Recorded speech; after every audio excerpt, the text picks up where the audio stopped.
Hello friends, welcome to hannasbliss. Hope you're all fine. வாங்க இன்னைக்குள்ள வீடியோக்குள்ள போய்டலாம். அதுக்கு முன்னாடி நான் ஆன்லைன் எம்ப்ராய்டரி கிளாஸ் எடுத்துட்டு இருக்கேன் இல்லையா? அதுக்கான என்கொயரி உங்களுக்கு தெரியணும்னா அது கீழ கொடுத்திருக்க மெயில் ஐடியில கான்டாக்ட் பண்ணுங்க. ஓகே, சோ நம்ம ஹேண்ட்மேட் ப்ராடக்ட்ஸ் வேணும்னாலும் நீங்க ஸ்மார்ட் கேப்சூல்ஸ் லிங்க் கீழ கொடுத்திருக்கேன். நீங்க அது வழியா வாங்கிக்கலாம். ஆல் வீடியோஸ் நம்மளோட portrait embroidery handmade gift எல்லாம் நான் பண்றது எப்படி டீடைலா கொடுத்திருக்கேன். அத லிங்க் நான் டிஸ்கிரிப்ஷன்ல கொடுத்திருக்கேன். நீங்க கண்டிப்பா all வீடியோஸ் பாருங்க. வாங்க இன்னைக்கு வீடியோஸ்ல போய்டலாம்.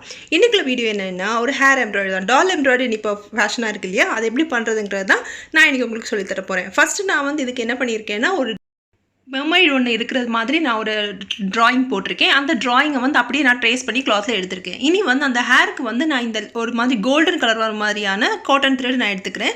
இந்த காட்டன் த்ரெட்டை நான் அப்படியே ஸ்ப்ளிட் பண்ணி எடுத்துட்டு நார்மல் ஸ்விங் நூடலில் நான் வந்து கோர்த்து எடுத்துக்கிறேன். இது வந்து 6 strandsல இருக்கும். நான் 6 strands தான் அப்படியே ஃபுல்லாக உங்களுக்கு போட போகிறேன்.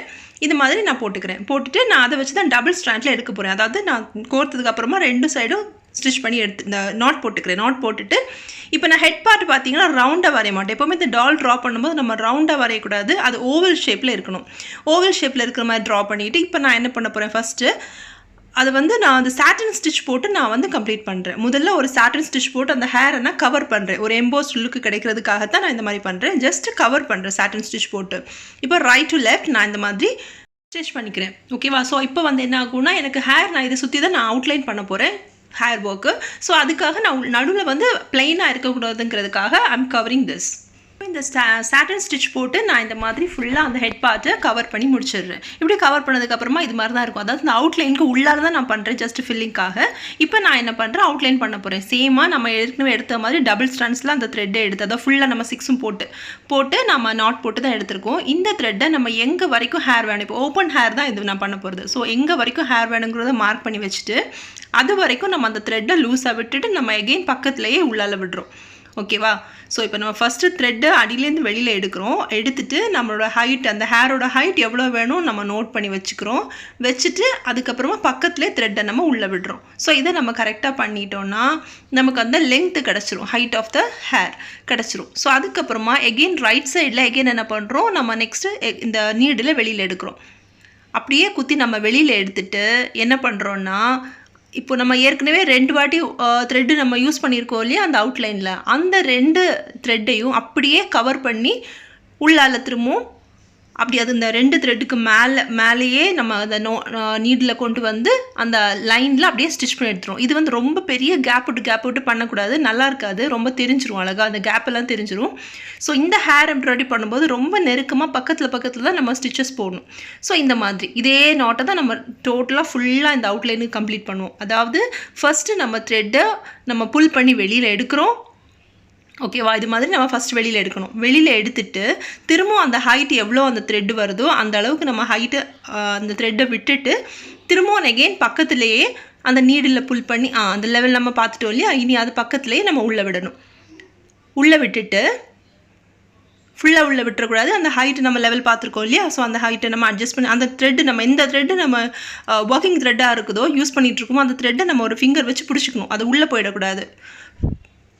ஸோ நெக்ஸ்ட்டு பக்கத்தில் இருக்கிற அந்த நெக்ஸ்ட் பிளேஸில் நீடில் வெளியில் எடுத்து இப்போ நம்ம ஆல்ரெடி யூஸ் பண்ணிகிட்டு இருக்க அந்த 2 த்ரெட்டுக்கு மேலே நம்ம அதை நாட் போட்டு டைட் பண்ணி விடுறோம். ஸோ இந்த மாதிரி நம்ம கம்ப்ளீட்டாக ஃபுல்லாக அந்த அவுட்லைனுக்கு நம்ம இந்த மாதிரியே பண்ணணும், டைட் பண்ணி உள்ளே வச்சிடுறோம். பார்த்தீங்களா? இந்த மாதிரி தான் இந்த ஹைட்டுக்கு நமக்கு கிடைக்கும். ஸோ இதை வந்து நம்ம ஃபுல்லாக சர்க்கிளாக பண்ணணும். சர்க்கிளாக பண்ணும்போது இதில் நான் என்ன பண்ணணும்னா மேலே போக ரைட்டில் நம்ம மூவ் பண்ண என்ன ஆகும், இந்த ஹைட் மட்டும் மாறக்கூடாது. நம்ம மூவ் பண்ண ஹைட் அட்ஜஸ்ட் பண்ணிகிட்டே இருக்கணும். ஹைட் மேலே போகும்போது நம்ம அதுக்கேற்ற மாதிரி லாங்காக இருக்கணும் த்ரெட்டு. அது ஹைட் எப்போவுமே அளவு இந்த அளவு தான் வச்சுக்கணும், போக கம்மி பண்ணிடக்கூடாது. அப்போ தான் நமக்கு அந்த ஹேர் வந்து கரெக்டான ஷேப்பில் கிடைக்கும். இல்லைன்னா மேலே இருக்கிற ஹேர் வந்து லெங்க்து கம்மியாயிடும், கீழே இருக்கிற ஹேர் மட்டும்தான் லாங்காக இருக்கும். ஸோ அதனால் ரவுண்டாக பண்ணாமல் இந்த மாதிரி நம்ம சைட்லேயே வச்சு பண்ணும்போது ஹைட் வந்து கரெக்டாக இருக்கும். இன்னொன்று, நீங்கள் இந்த பின்னல் ஆட் பண்ணுவோம் இல்லையா, ஹேரை வந்து நம்ம இந்த மாதிரி ட்விஸ்ட் பண்ணி வேறு ஹேர் ஸ்டைல்ஸ், இது வந்து ஃப்ளோட்டிங் அந்த ஓப்பன் ஹேராக நான் ட்ரை பண்ணுறேன் இந்த டாலுக்கு. இதுவே நீங்கள் ஹேர் பிரைட் போடுற மாதிரியெல்லாம் ட்ரை பண்ணுறீங்க அப்படின்னா ஹேரோட லெங்த்தை இன்னும் லாங்காக கொண்டு வரணும். அப்போ தான் நீங்கள் பிரைட் போடும்போது கரெக்டாக அது பத்தும். நமக்கே நார்மல் ஹேர் ஓப்பன் ஹேரில் இருக்கும்போது லாங்காக இருக்கும், நம்ம பிரைட் போட்டதுக்கப்புறமா ஷார்ட் ஆகிடும் இல்லையா அந்த ஹைட்டு. அதே மாதிரி தான் இந்த ஹேர் நம்ம போடும்போது பார்த்துக்கணும்.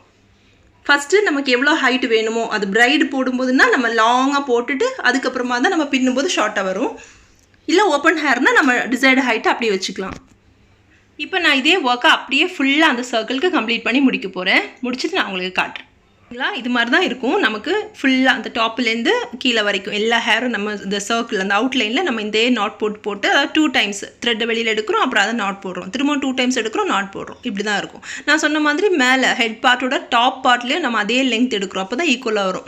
இப்போ பார்க்கும்போது உங்களுக்கு கீழே இருக்கிறது கம்மியாகவும் மேலே இருக்கிறது லாங்காகவும் இருக்க மாதிரி இருக்கும். பட் அந்த ஹேரை நம்ம கீழே கொண்டு வரும்போது மொத்தமாக தலை வலிச்சு கீழே கொண்டு வரும்போது இருக்கும் இல்லையா, ஃப்ரண்ட் ஹேர் கொஞ்சம் லாங்காக இருக்கும் இல்லையா, அதுதான் இது. ஃப்ரண்ட் ஹேர் எப்போவுமே லாங்காக இருக்கும். இப்போ நம்ம த்ரெட்டு டபுளாக இருக்கிறதெல்லாம் நம்ம கட் பண்ணி விட்டுறோம். அது மாதிரி நம்ம நீட்டாக கட் பண்ணி விட்டுட்டோம். இது நம்ம எப்போவும் சொல்கிற மாதிரி த்ரெட்டில் கட் பண்ணுறதுக்கு நம்ம தனியாக ஒரு சிசர் வச்சுக்கணும். இந்த மெட்டல்ஸ் எல்லாம் கட் பண்ணுற அந்த சிசர் இதுக்கு யூஸ் பண்ணக்கூடாது, தனியாக வச்சுக்கணும்.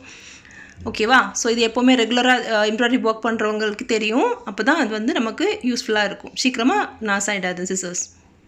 ஸோ இந்த மாதிரி நம்ம இப்போ ஹேரை ரெடி பண்ணிட்டோம். இப்போ நம்ம அதை இங்கே ஃப்ரெண்டில் எடுத்துகிட்டு வருவோம் பாருங்கள். இப்போ கரெக்டாக வந்துருச்சு பாருங்கள். இப்போ கோல்டன் கலரில் நம்ம மெர்மைடுக்கு ஹேர் ரெடி ஆகிடுச்சு. ஓகேவா? இப்போ நான் என்ன பண்ணுறேன், ஒரு சின்ன பின் எடுத்து இப்போ நான் வந்து ஆரி நீடில் இருக்குல்லையே, இந்த நீடில் தான் யூஸ் பண்ணிக்கிறேன். ஸோ இதை வச்சு இல்லைன்னா நீங்கள் ஒரு கோம்பு நீட்டாக ஒரு பெரிய பல் இருக்கிற ஒரு கோம்பு வச்சு கூட இந்த மாதிரி நீட்டாக அதை வந்து சீவி விட்டுடலாம். அப்போ அதோட தலை வந்து அழகாக இருக்கும் பார்க்குறதுக்கு. இப்போ பாருங்கள் நமக்கு நீட்டாக வந்துடுச்சு. இனி இது வந்து கொஞ்சம் அன்ஈவனாக இருக்குது பாருங்கள் கீழே. இனி நம்ம அதை என்ன பண்ணணும், நீட்டாக கட் பண்ணி விட்டுறணும். இப்போ நம்ம அழகாக கோம் பண்ணி என்ன பண்ணியிருக்கோம், நீட்டாக கட் பண்ணியிருக்கோம் பாருங்கள். ஸோ இந்த மாதிரி கட் பண்ணிட்டோன்னா நமக்கு அது ஹைட்டு கிடச்சிருச்சு. இனி நம்ம என்ன பண்ண போகிறோம், அந்த ஹேரோட ஷேப்பை வந்து கொஞ்சம் கரெக்ட் பண்ண போகிறோம். நான் ஃப்ளோட்டி ஹேர் தான் விட போகிறேன் இந்த மெர்மைடுக்கு. பட் ஸ்டில் வந்து ஜஸ்ட் ஒரு நடுவில் மட்டும் அந்த 2 இயர்ஸ்க்கு நடுவில் மட்டும் அந்த ஹேரோட த்ரெட்லேயே வந்து ஒரு நாட் போட்டுக்க போகிறேன். சும்மா லெஃப்ட்லேருந்து ரைட்டில் இந்த மாதிரி ஒரு த்ரெட்டை வச்சு சும்மா ஒரு ஹாரிசான்டில் ஒரு ஸ்டிச் போட்டுக்க போகிறேன். அப்போ தான் அதில் வந்து ஓவர் ஃப்ளோட்டிங்காக இல்லாமல் ஜஸ்ட் அதை அமைஞ்சு கொடுக்குற மாதிரி இருக்கும். அந்த ஷேப்பு ஹேரோட ஷேப் உங்களுக்கு வந்து டிஃபைன் ஆகும். ஸோ அதுக்காக நம்ம வந்து ஒரு நாட் போட்டுக்கிறோம் அந்த இடத்துல. இப்போ இந்த மாதிரி நம்ம எடுத்துகிட்டோம் இல்லையா, நிறைய தடவை இல்லை, ஒரே ஒரு வாட்டி தான் நம்ம இந்த மாதிரி ஹாரிசான்டலாக கொண்டு வரோம். இது வந்து அந்த மேலே இருக்கிற ஹேரை நீட்டாக கோம் பண்ணி கொண்டு வைக்கணும். ஏன்னா மேலே ஹேர் முடி வந்து தூக்கிடக்கூடாது. ஸோ அதுக்காக இங்கேருந்து எடுக்கிறோமோ அதே இடத்துல கரெக்டாக ஹாரிசான்டல் அந்த பக்கம் பியாஸ் பண்ணி நம்ம அடியில் வந்து புல் த்ரூ பண்ணிடலாம். ஸோ இந்த மாதிரி நம்ம பண்ணிக்கிறோம். இனி என்ன பண்ணுறோம், அடியில் அந்த த்ரெட்டை வந்து நாட் போட்டு விட்டுறோம். ஒரே ஒரு வாட்டி தான் நம்ம எடுக்கிறோம், நம்ம அப்படியே நாட் போட்டு விட்டுறோம். இப்போ நமக்கு அந்த ஹேர் வந்து கொஞ்சம் நீட்டாக நமக்கு அமைஞ்சு கொடுத்துருது, அதோட ஷேப் கிடச்சிருது. ஸோ இதுக்கப்புறமா நம்ம என்ன பண்ணுறோன்னா, ஆங்கர் த்ரெட் இருக்கு இல்லையா, எம்ப்ராய்டரிக்கான ஆங்கர் த்ரெட், அதை யூஸ் பண்ணி ஃப்ரெஞ்ச் நாட்ஸ் யூஸ் பண்ணி நம்ம த்ரெட் ஃப்ளார்ஸ் செய்ய போகிறோம். இந்த மாதிரிங்க இதுதான் ஆங்கர் த்ரெட், டபுள் ஸ்ட்ராண்ட்ஸ்லாம் எடுத்திருக்கேன். ஸோ இந்த த்ரெட் எம்ப்ராய்டரி த்ரெட் அதை எடுத்து அதை வந்து நம்ம எங்கெல்லாம் ஃப்ளார் வேணும்னு நம்ம நினைக்கிறோமோ ஒரு ஃப்ளார் எஃபெக்ட் கொடுக்கறதுக்காக வச்சுக்கோங்களேன். ஸோ இந்த மாதிரி அதோட ஹேர் பக்கத்தில் இந்த மாதிரி த்ரெட்டை நம்ம உள்ளேருந்து எடுத்து ஸோ அதில் வந்து இந்த நூலை நம்ம லெஃப்ட் ஹேண்ட் வச்சு பிடிச்சிக்கிட்டு ஒரு 2 to 3 டைம்ஸ் வந்து அதை அப்படியே நம்ம சுற்றி திரும்ப நம்ம எடுத்த இடத்துல அப்படியே நம்ம உள்ளே புல் த்ரூ பண்ணிடணும். ஸோ இது இப்படி நம்ம பண்ணுறதுனால நமக்கு வந்து அந்த ஃப்ளார் எஃபெக்ட் கிடைக்கும். அதில் ஒரு சின்ன ஒரு ரோஸ் பட் இருக்கிற மாதிரியோ தலையில் ஒரு பூ வச்சுருக்க மாதிரி நமக்கு ஒரு எஃபெக்ட் கிடைக்கும். ஸோ இது மாதிரி ரிப்பீட்டடாக நமக்கு என்னெல்லாம் எவ்வளோ ஃப்ளார்ஸ் வேணும்னு நமக்கு தோணுதோ அவ்வளோவுக்கு நம்ம அதை டெக்கரேட் பண்ணிக்கலாம். ஸோ நமக்கு இது வந்து இப்போ நான் வந்து இந்த பிங்க் கலரில் இந்த மாதிரி ஃப்ளார் எஃபெக்ட் கொடுக்குறதுக்காக எடுத்திருக்கேன். நீங்கள் வேறு கலர்ஸில் பண்ணலாம். நான் இங்கே பிங்க் அண்ட் எல்லோ கலரில், பிங்க் கலர் வந்து ஆங்கர் த்ரெட்டில் எடுத்திருப்பேன், எல்லோ கலர்லேயே நான் இதே மாதிரி ஃப்ளார்ஸ் எஃபெக்ட் கொடுக்குறேன். அது வந்து சில்க் த்ரெட்டில். ஓகே, 4 ஸ்ட்ராண்ட்ஸ் வச்சு நான் அது பண்ணியிருக்கேன். நான் உங்களுக்கு பண்ணிட்டு காட்டுறேன். ஸோ இது மாதிரி தான் சும்மா ஜஸ்ட் 2-3 வாட்டி நம்ம ட்விஸ்ட் பண்ணி நம்ம அந்த ஃப்ரெஞ்ச் நாட் போட்டு கொடுத்துட்டோம். குட்டி குட்டி அதோட எத்தனை வாட்டி சுற்றுறோமோ அத்தனை வாட்டி அந்த சைஸ் பெருசாக இருக்கும். ஸோ அதுக்கான ட்விஸ்ட் தான் இந்த ஃப்ரெஞ்ச் நாட் சைஸு. அவ்வளோதாங்க, ஹேர் கம்ப்ளீட் ஆகிடுச்சு பாருங்கள். இப்போ ஹேரில் 2 ஃப்ளார்ஸும் நம்ம ரெடி பண்ணுறோம் 2 கலர்ஸில். இனி வந்து பிளாக் கலர் த்ரெட் வச்சு நம்ம ஆரி நீடில் வச்சு அவுட்லைன் போட போகிறோம், செயின் ஸ்டிச் போட போகிறோம். ஸோ என்னோட யூடியூப் பேஜஸ் ஃபாலோ பண்ணுறவங்களுக்கு தெரியும், எப்போவுமே நான் அவுட்லைன் போட்டு தான் ஒர்க் பண்ணுவேன். என்னோட அவுட்லைன் வந்து பிளாக் கலர் காட்டன் த்ரெட் வச்சு நம்ம போடுறதா தான் இருக்கும். ஸோ அதே மாதிரி நம்ம இந்த ஆரி நீடில் வச்சு நம்ம அந்த மாதிரி அவுட்லைனை போட்டு கம்ப்ளீட் பண்ணிடலாம். எங்கெல்லாம் நான் அந்த மாதிரி ட்ரேஸ் பண்ணியிருக்கணும், அந்த ராக்கோட பிளேஸ், அந்த பொண்ணோட அவுட்ஃபிட், அந்த பொண்ணோட ட்ரெஸ் எல்லாத்தையுமே இந்த மாதிரி நான் அவுட்லைன் போட்டு முடிச்சிட்டேன் பாருங்கள். எல்லாம் பிளாக் கலரில் கம்ப்ளீட் பண்ணிவிட்டேன். இனி நான் என்ன பண்ண போகிறேன், பெயிண்ட் பண்ண போகிறேன். அக்ரிலிக் பெயிண்ட் இருக்கு இல்லையா, ஸோ அதை வச்சு தான் நான் பெயிண்ட் பண்ண போகிறேன். ஸோ இதில் நான் எதுவுமே அந்த கலருக்கு மிக்ஸ் பண்ணல, ஜஸ்ட் ப்ரஷ் யூஸ் பண்ணி அந்த கிளாத்தை நான் வந்து கீழே வந்து மட்டும் ஒரு கார்ட்போர்ட் வச்சுருக்கேன்னா ஒரு கலர், ஸோ அதை மட்டும் வச்சுக்கிட்டு மேலே வந்து நான் பெயிண்ட் பண்ண போகிறேன். மெர்மெய்ட் வந்து ஒரு ராக் மேலே உட்காந்துருக்கிறதுக்காக அந்த ப்ரௌன் அப்புறம் பிளாக் அண்ட் கிரே இந்த கலர்ஸ் எல்லாம் மிக்ஸ் பண்ணி நான் ஒவ்வொரு ஸ்டோனுக்கும் கொஞ்சம் டிஃப்ரெண்ட் ஷேட்ஸில் தான் நான் அப்ளை பண்ணுறேன். இதுக்கு நான் ரொம்ப வாட்டர் கொடுக்கல, நான் அப்படியே அந்த பாட்டில் அக்ரிலிக் பாட்டிலேருந்து அப்படியே நான் அப்ளை பண்ணியிருக்கேன். ஸோ வாட்டர் கொடுத்தா டக்குன்னு அது ஸ்ப்ரெட் ஆகி நமக்கு அது ஸ்பாயில் ஆகிடுது மற்ற கலர்ஸ் கூட. ஸோ அதனால் நான் எங்கெல்லாம் அந்த அவுட்டர் எம்ப்ராய்டரி கொடுத்துருக்கேனோ ஸோ அந்த பிளாக்குக்குள்ளால் ஒவ்வொரு ராக்ஸுக்கும் தனித்தனியாக கொஞ்சம் கலர் டிஃப்ரென்ஷியேட் பண்ணுற மாதிரி நான் கொடுக்குறேன். இப்படியே நான் எல்லா ராக்ஸும் கொடுத்து கம்ப்ளீட் பண்ணிடுறேன்.